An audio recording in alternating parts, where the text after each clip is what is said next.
कस्त नंबर 2 अपने कमरे में चली गए। यहाँ मैं एक बात बताना भूल ही गया कि हम सभी भाई बहनों को अलग अलग कमरे मिले हुए थे और सभी के कमरे सेकंड फ्लोर पर ही थे।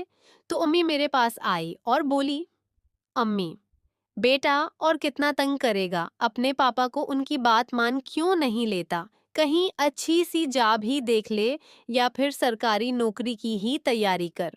मैं, क्या उम्मी अब भी मत शुरू हो जाओ, अभी मेरी उम्र ही कितनी हुई है, अभी तो मेरे खेलने कूदने के दिन हैं। और अब दोनों जो पैसा कमा रहे हैं वो आगे चलकर मेरा ही होगा ना, तो अब इन सब के लिए मुझे फिर मत खजाएं अम्मी।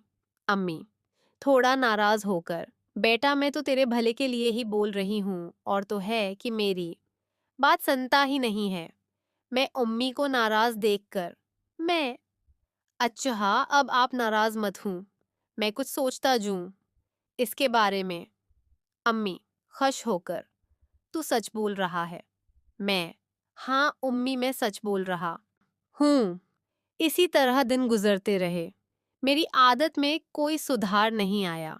अब तो रोज कभी महनूर बाजी तो कभी नूरी बाजी मेरी कोई ना कोई शिकायत अबू से करती रहती, और जिसकी वजह से कभी कभी मुझे पापा से मार भी पड़ जाती थी, जिसकी वजह से मेरा गुस्सा अपनी दोनों बड़ी बहनों के लिए दिन बदन बढ़ता जा रहा था। एक दिन मैं अपने दोस्तों के साथ बैठा पी रहा था, तो बातों ही बातों में दोस्तों ने उस काम की बातें शुरू कर दी। पहला दोस्त, यार सुना है कि समीर की गर्लफ्रेंड उसको छोड़कर चली गई है। हाँ यार मैंने भी यही सुना है, लेकिन उसके पीछे की बात तुझे पता है कि वो क्यों उसे छोड़कर गई है? पहला दोस्त, नहीं यार मुझे तो नहीं पता। दूसरा दोस्त, अरे यार वो मेरी गर्लफ्रेंड से बता रही थी कि वो अपनी गर्लफ्रेंड के साथ तरह तरह के रोल पल्ले भी करता था। पहला दोस्त, रोल पल्ले? किस तरह का रोल पल्ले? दूसरा दोस्त, उसकी गर्लफ्रेंड बता रही थी कि वो कभी माँ बेटे का रोल पल्ले करने को कहता था, तो कभी बाप बेटी का रोल पल्ले करने को कहता था, और कभी भाई और बहन का रोल पल्ले करने के लिए कहता था। और जब भी कभी वो मना करती थी तो वो उसे मारता था और गालियां देता था। कुछ दिन तो उसने बर्दाश्त किया, लेकिन जब पानी सिर के ऊपर से गुजर गया तो वो उसे छोड़कर चली गई। उन दोनों की इस बात को सुनकर मेरे तो कान खड़े हो गए, खासकर भाई बहन वाला रोल पल्ले सुनकर। पहला दोस्त, क्या फालतू की बकवास कर रहा है, ये सब थोड़ ही होता है। मैं, हाँ ये सही तो कह रहा है, ये सब फालतू बात है, ऐसे रिश्ते में ये बातें नहीं होते कभी कभी। दूसरा दोस्त, किस तरह की फालतू बात कर रहा हूँ? मैं, यही के भाई बहन, माँ बेटा, बाप बेटी का रोल पले करते हुए काम करना, किस लिए फालतू की बातें कर रहा है?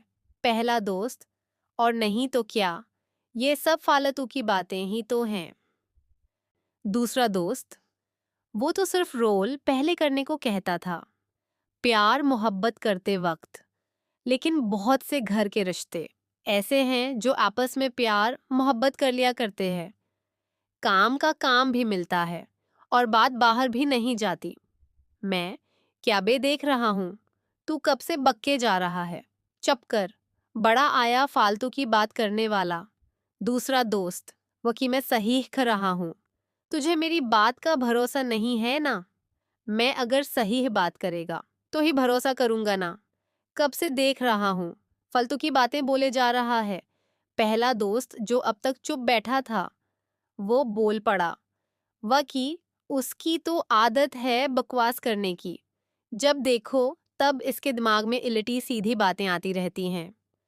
दूसरा दोस्त, मैं फालतू की बात नहीं कर रहा हूँ, जो सही है वही कर रहा हूँ। मैं, अबे किया सही कर रहा है तू, ये घर में ही मना काला करने की कोई बात नहीं होती, अब अपना मना बंद कर और चुपचाप बैठकर डरंग पी। दूसरा दोस्त, अबे मैं जोख रहा हूँ, वो सीख रहा हूँ। रखो मैं तुम दोनों को कुछ दिखाता हूँ।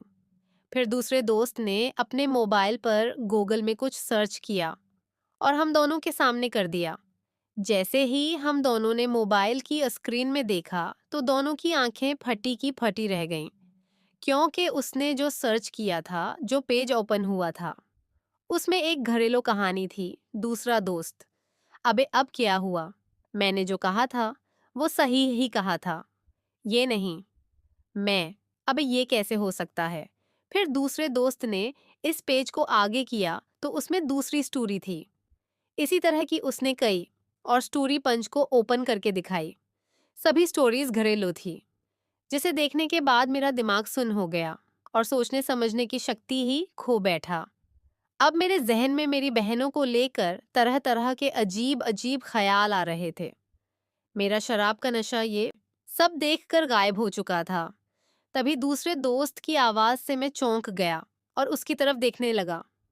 दूसरा दोस्त: क्यों, क्या हुआ है? तू इतना चुप कैसे हो गया है? अभी तो मेरा खून करने पे तला हुआ था। मेरे दिमाग में उस वक्त वही दोस्तों की बातें और गूगल सर्च पर देखी गई कहानियां ही घूम रही थीं।